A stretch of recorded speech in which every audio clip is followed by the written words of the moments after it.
Kim ertalabda 100 marta la ilaha illalloh vahdahu la sharika lah lahul mulku va lahul hamdu va huva ala kulli shay'in qodir na aytsa kalima tavhidni, shu kunning kechi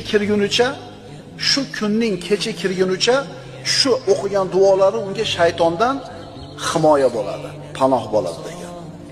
Ayta olmaymizmi? 11 minut 12 minut vaqt ketadi. Mashinangizni qizdirib katta ko'chaga chiqishcha aytib bo'lasiz.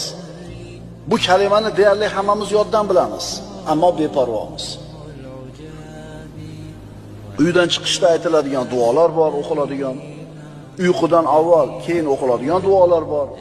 Oyatul kursini o'qish bor. Umuman Alloh taoloning zikri shaytonni nari qiladi. Sababi shayton al-xonnas, ya'ni Alloh zikr qilinsa orqaga chekinadi.